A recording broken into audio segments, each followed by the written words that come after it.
from Jugking Up Performance. We are here with our brand new 2024 Mustang GT.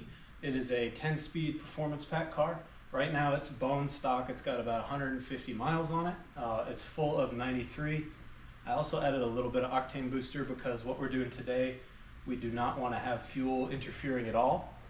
So what we're going to do is we're going to do a baseline run, totally stock car. I haven't even driven it myself yet. Then we're going to take the carbon traps off. We'll do another run, see where it is. And then actually what we're going to do is we're going to do the first test of a ported intake. So we're going to switch it out right on the dyno. The car will cool a little bit while we do that swap. And then we're going to see if there's anything to be had by swapping this out. So it's a 1320 unit. Jason is here with us today for the swap and the video. So we're doing everything essentially live, not live in the video, but it's still going. It's just so while we're not doing it live, we are filming it in essentially one solid take. We're doing it back to back on the dyno. Now, just a real quick thing is this is a Mustang loaded dyno. It's not a dyno jet. So what that means is the numbers will probably be a little bit lower than what you're seeing from other people's dyno jets. But what we're focused on is the difference between the changes, particularly the ported intake. So what this dyno does is it simulates you're driving down the road on a little bit of an incline. It considers the weight of the car. It considers the drivetrain loss. It considers everything. There's a weather station to do a weather correction factor. It basically is pretty much the most accurate tuning tool you can get as far as a dyno. But like I said, it's probably going to read a little bit lower across the board than, say, a dyno jet. It even takes into account things like the aerodynamics of the car. So it tries to simulate 50 miles an hour of aerodynamics as opposed to sitting still with absolutely zero resistance on the car. So without further ado, we are going to get in and do our baseline run. I need to, we've already got the parasitic loaded. You actually measure each individual type of car and load that up. We already have an S650 auto one, so we're going to use that. I need to do a speedo calculation with the rollers real quick, and then we will do a baseline. So we're going to do our baseline run. Speedo is calculated. We're going to do it in 6 like we normally do a 10-hour car. We've heard that we might hit the speed limiter before we hit the red line, which we will have to do it in 5th, which again, not the best for power results, but again, we're focusing on the difference of the changes we made. So we're going to do a baseline pull, 6th gear, and we'll see what happens.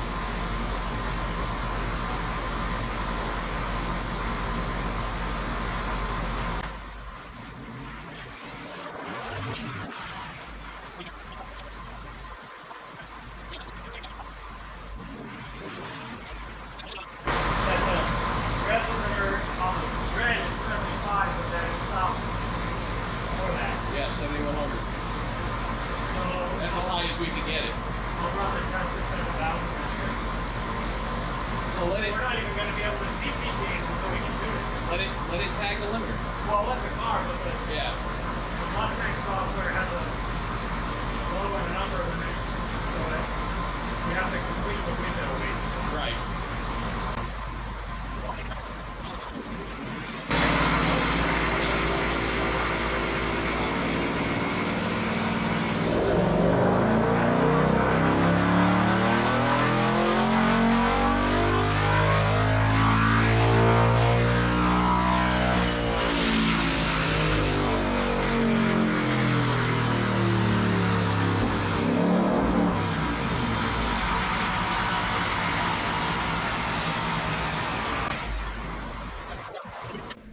So that's the baseline run in 5th gear.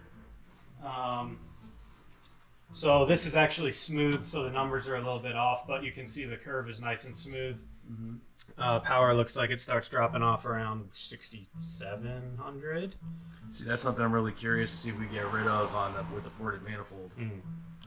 So the actual numbers with weather correction were 384 and 351. Actually, pretty good weather right now, I guess. There's almost no correction. Yeah. When it's humid out, you can see 20, 30 all day. We got our base. So, I'm good with baseline that. done. Yep. We are Carbon traps. All right, so I just pulled up the log. I haven't even looked at it yet. I'm curious what they do from the factory. So this was the first pull where we hit the limiter. This is the second pull here. So it looks like we made it to about 7,400. No knock whatsoever. 0.82-ish lambda, which is, you know, it's there's definitely room to lean it out a little bit. And this made about 26 degrees of timing. I'm not sure what other folks are seeing. I'll probably do another one once the car gets 1,000 miles on it or so. But with good fuel right out of the bat, there's tons of room for improvements in a tune once that becomes available. So just like a Gen 3 car, you'll probably pick up a ton of power just from a tune alone if you don't want to do any other mods. But that looks pretty good. So we're going to go take the carbon traps out and see what it does on the dyno.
It was 383 last time. So 7 horsepower. The torque, I think the torque went up 1 or 2. Went down 1, but that's so basically nothing for torque and a little bit of power.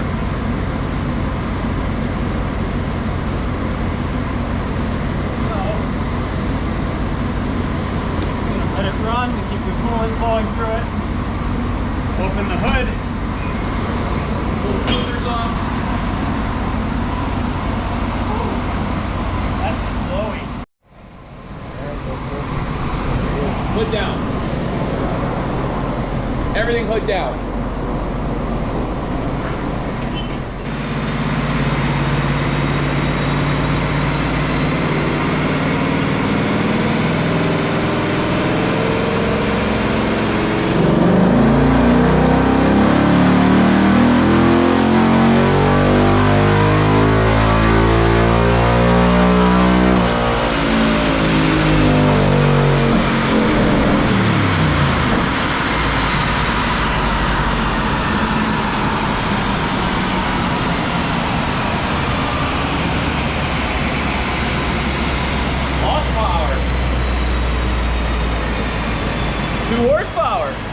Interesting.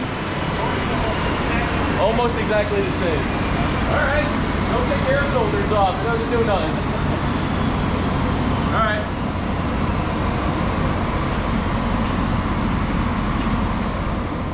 So now we're going to do the intake swap. Going to do just a time-lapse video.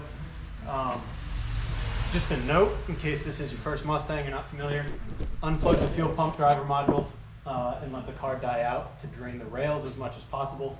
The only real messy, hard part of an intake swap is the fact that you unhook the fuel, and it does make a mess all over your brand new car if you don't do this. It's probably still going to make a mess even though we did this, but this at least drains the pressure.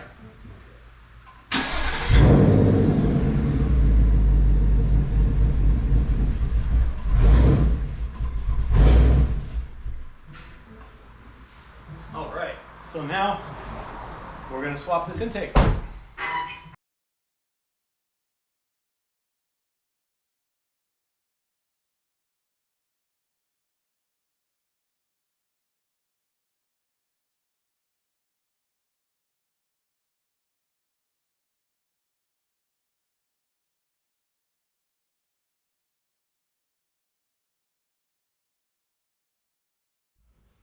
All right, so the intake is back on it. Jason and I just switched it out in a few minutes.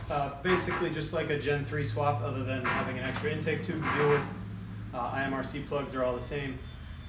There's a map sensor connection because it's a kind of a hybrid MAF-based car, so it's more like an F-150 back there. Everything's back on and installed. We've got fuel pressure back. We are going to shut the hood and do a run and see what it makes. And another thing just to consider too, we have no idea if this is gonna be worth it, but we'll see. But again, we're kind of stopping around 7,300 RPM because of the rev limit. There's no reason you can't rev these out another at least 500 RPM. But we'll see what the graph looks like if it's carrying a little bit higher. So let's do it. Okay.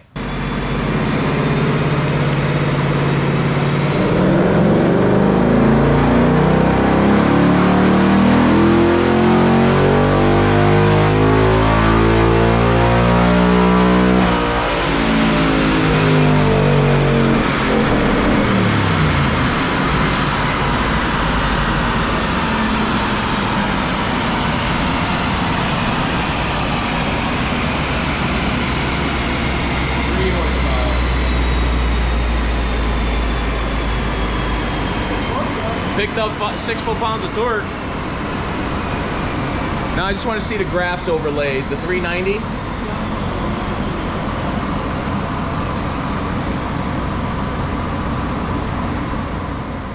Just to see where it picked up, where it didn't. You know, peak to peak is numbers. You know, is our initial numbers, but really what you want to see is the gains throughout the curve.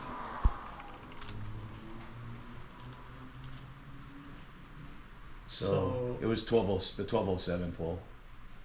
That was the highest one. And second test is the best one. Yep. Very nice gains. Oh wow, look at the torque. Look at the torque gain on the ported manifold. John, can you do me a favor and just show the differences, like line to line, just so people could see. This is why you really don't focus on just peak to peak. You want under the curve because you have your average that creates the overall horsepower number average. So that's what makes the car go faster down the track. Unfortunately, the trace viewer for this is not my favorite. Okay. So if we print it out, it'll show the numbers as well as the graph though. Also, this is with 99 smoothing, which it defaults to. Usually I turn it down to make it show a little bit more real world, even though sometimes it's not as... Uh-oh. What did I do? Uh-oh. Technical difficulties. We'll be right back. And it stays up pretty much the whole way. It's actually a good bit higher, around the 6,000 RPM range. Still starting to drop off a little bit at the very top. Again, once we can tune them, I think there'll be even better gains. Torque is awesome. The torque gain is what I'm really impressed with because that's what you'll actually feel on the street. Yep. So it's especially for a heavy car, torque gets the cars moving. I'm gonna turn smoothing down to like 50. It's probably gonna make stuff more jaggedy, but yeah, even with smoothing down, we can't even. There we go. You can see all the way, like 4,000 up. Okay, so that's 370. So say that's like 372, and that's 392. Well, that's like 20 foot-pounds of torque right there. That's power over here. Oh, power. So torque on the left here. I'm sorry. So it's still smallish, but it's all through the whole. Okay. Starting at really 4,000. I mean, you can see the overlay all the way through. Okay. Even once torque peaks and starts dropping off, even in the upper RPM, it's a good bit higher. I mean, like at 6,500 RPM, you're at what, 307 and 316-ish, so 10 foot-pounds torque, Yeah. I think once we can start tuning them, once we get in there and raise the red line to 78, 7,900. Cranking them out, start playing with timing a little bit, cam angles, stuff like that. So, I mean, So right now, I would say that if you have a bone stock car, this probably is. This is. I mean, if you're really pressed for things to do to your car, you could do something like this. But I think this would be more beneficial once people start getting tunes and stuff like this. Like this is something that I think will be more of a viable option once tuning is available. 2-3 horsepower, not really what I would say I'd really like to hang my hat on. Because I'd rather. Done again. So it's something with the printer. We have a computer problem where anytime I try and print the graph, the computer shuts down. So well, we got what we needed. All right, so J1320 with John Bowen from Juggernaut. So we got a peak of 3 horsepower gain on the ported manifold and about 5 foot-pounds of torque. Up to 9, right? Up to 9, yeah. But through the curve, it was gains all the way across the board. So that bodes well for when the tuning is available. Am I going to push these right now? Probably not. Not enough power for me to really push it. I think once the tuning is available for these cars, that's when you'll see the 10, 15 horsepower gains because you can rev it out further. That's really where the power is going to be made. The curve completely changed with the ported manifold, so it does gain power. That is not even disputable. We have the pictures and videos we'll post up, but as far as what I feel I need to see right now to push these, I'm not going to push them. If you want one, I'll sell you one ported, but for what I'm going to have to charge $800, $850 in that window with buying the manifold, porting it, because they do take a little while to port, that's fine, but I'm not going to be, pushing these very hard until tuning is available. And then we still have this manifold on John's car. We'll revisit this once the tuning is available, and then we'll redo the test pretty much. We'll put a stock manifold back on it, and then we'll put this ported manifold back on it as well and redo the test. This is why we test. We don't bullshit. We don't snake oil. If it doesn't work, it doesn't work. I'm not going to push this right now because I don't think the value is there right now. Other people can. I just won't do it. When tuning's available, it'll be worth it because you'll be able to rev it higher. John, got anything else to add? That pretty much covers it. We've got our shop car here. There'll be a ton of customers' cars in and out as well. We've got some other stuff we're going to try on this car and see what happens, and we'll try and do consistent, dyno gains here and there. And like he said, as soon as we can tune them, then it's going to be a whole new ball game, and then we can start to have some fun. Yeah, I think that's really where the difference is going to be right now because of what we saw with the timing. The timing's not really high. Air fuel's pretty rich. But we did see an improvement in the entire curve, torque and power, which definitely shows that this thing is choked off and the porting does work. The only problem is my personal benchmark for what I like to see from my products isn't there right now. So, like I said, if you want it, we'll do it for you, but we're not going to list it on anybody's website, even our own. If you want one, we'll probably do one for you. But I'll list it. Huh? I'll list it. Or you could list it, or John will list it. But for right now, if you want it, you're just going to have to go through John and just know this is a mod for the future. Because right now, you'll feel a little bit seat of the pants, 10 foot-pounds of torque, 3 horsepower. You're not really going to feel in the top range, but down low, you'll feel a little bit in your butt. But other than that, just do it for the future. If that's what you're planning on doing, is doing, a blower or a turbo or just going full NA, we have other stuff we're going to do with these, but right now this is the base. So we have a starting point. So that's where we're going to start. All right. Excellent. Excellent.